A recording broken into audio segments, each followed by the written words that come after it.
বিসমিল্লাহির রহমানির রহিম। আমি আমার ভিডিওতে আজকে যে রোগের কথা বলবো সেটি হচ্ছে ঠুনকো রোগ। বাচ্চা হওয়ার পর প্রসূতির ঠুনকো রোগ হয়।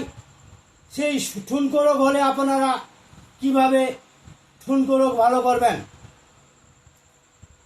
যদি কারো কোনো মা বোনের ঠুনকো রোগ হয়ে থাকে তাহলে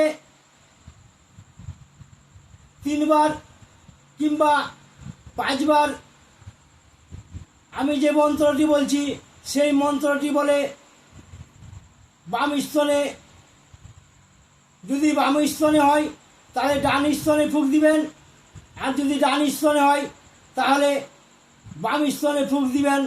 3 বার কিংবা 5 বার বলার পরে যদি ফুঁক দেন তাহলে ইনশাল্লাহ ঠুনকো রোগ ভালো হয়ে যাবে।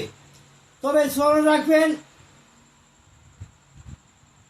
যে মন্ত্রটি বলবে সে নিজের স্তনে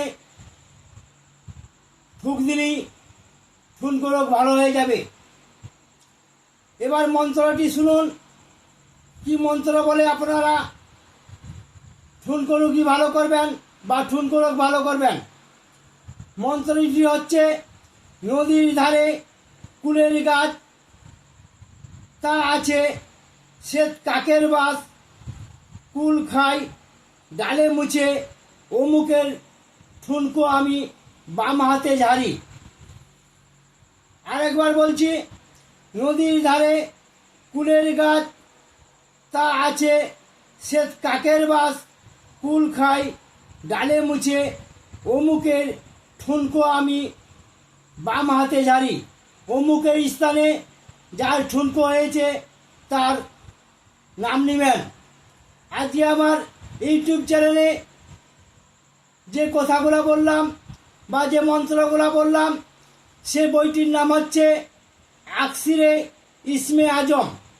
বইটির নাম হচ্ছে আকসিরে ইসমে আজম। এই পুস্তক থেকে আমি আমার